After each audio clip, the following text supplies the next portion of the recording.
Back with you on Hittin Hard with Jon Chuckery on Locked On Sports Atlanta, asking you to head over to youtube.com, put Locked On Sports Atlanta into your browser there, find our page, and of course, subscribe to it. Leave us a comment, tell us what you think as well. And of course, follow me on my personal Twitter page at JMCH316.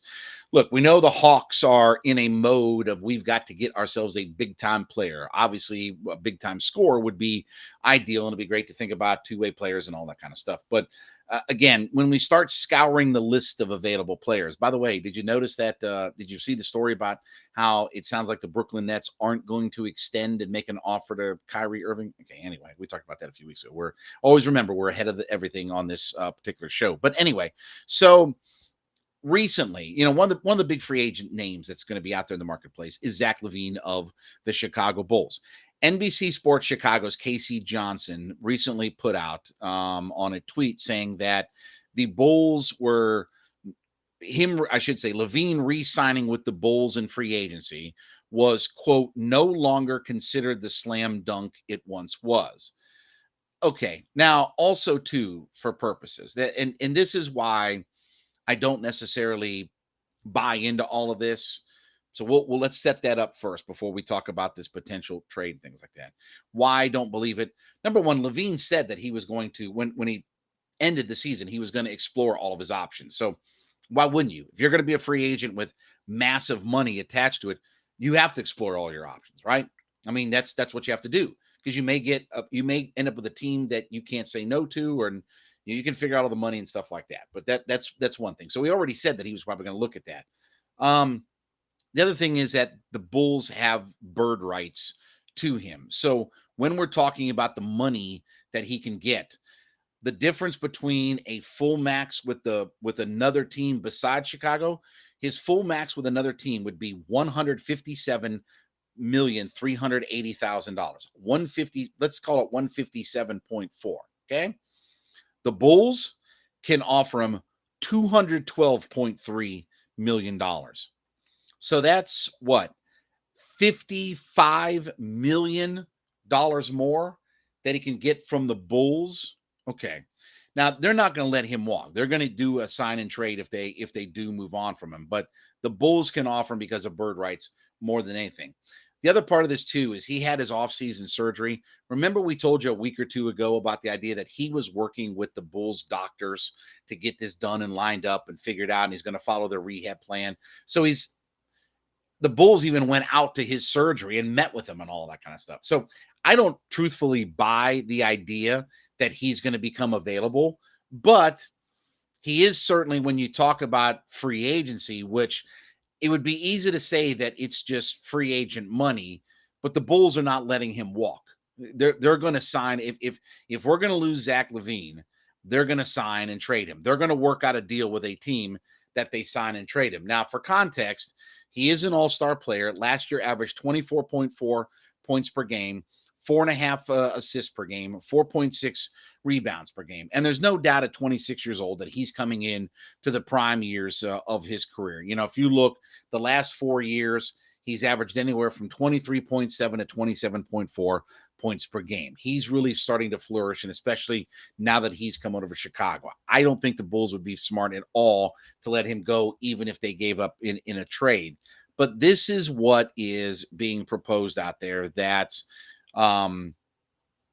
could be something that the Hawks get themselves in. And this is a package that is being floated out there by, for instance, Jake Fisher on Bleacher Report.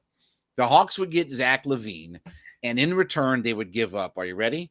John Collins, DeAndre Hunter, and a first round, or potentially that other draft pick that they have that is first round protected. So at a minimum, Collins, Hunter, and a first round draft pick.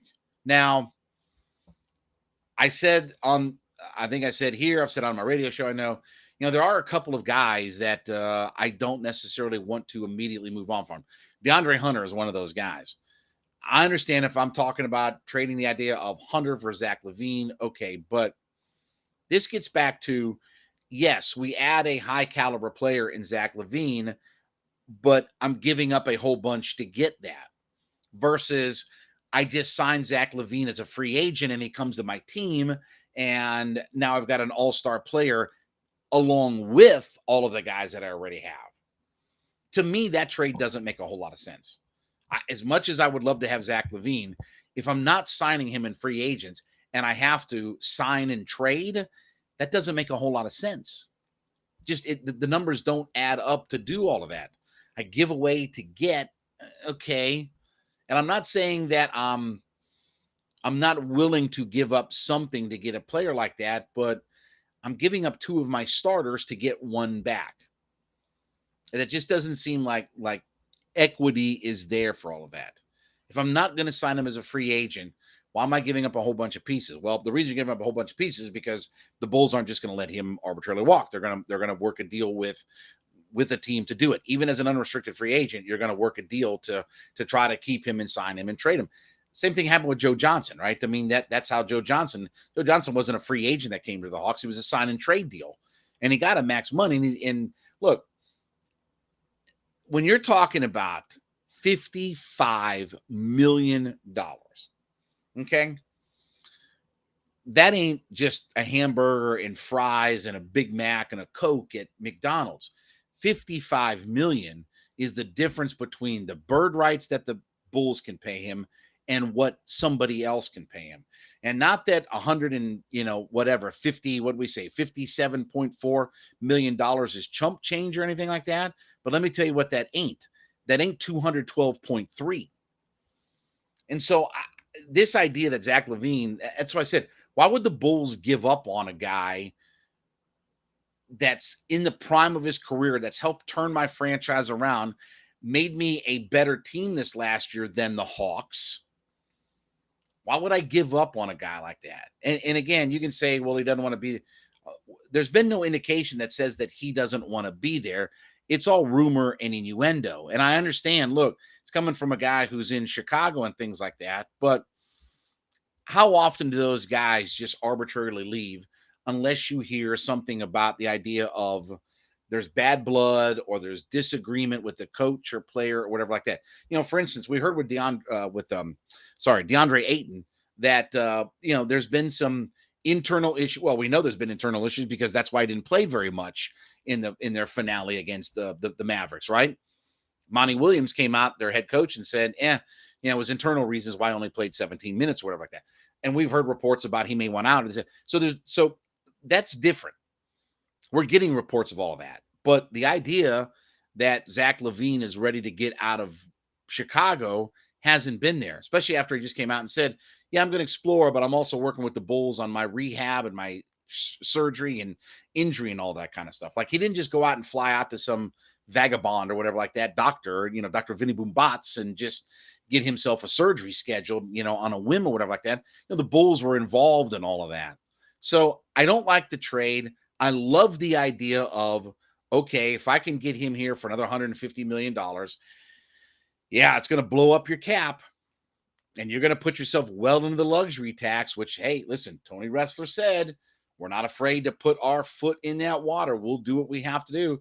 Okay, I'd love to have Zach Levine, just the individual as a player. But if I pay him max money and I've had to give up some of my assets for it, to me, that just doesn't have a whole lot of sense attached to all of it. So we'll see what happens, but we're going to continue to watch these potential trades for the Atlanta Hawks. All right, we thank you so much for being a part of the show today. Thanks for making Hittin' Hard with Jon Chuckery your first listen. Don't forget, make A to Z with Mark Zinno your second listen daily, as Mark Zinno is back and in Atlanta, giving his takes that, may frustrate you and tick you off at times, but you certainly know that you want to hear him. He's talking all things Atlanta sports. He is free and available on our Locked On Sports Atlanta YouTube page and on all of your free and available podcast platforms as well. So check out A to Z with Mark Zinno. Follow me on my personal Twitter page at JMCH316. We will be back with you tomorrow. This is Hittin' Hard with Jon Chuckery on Locked On Sports Atlanta.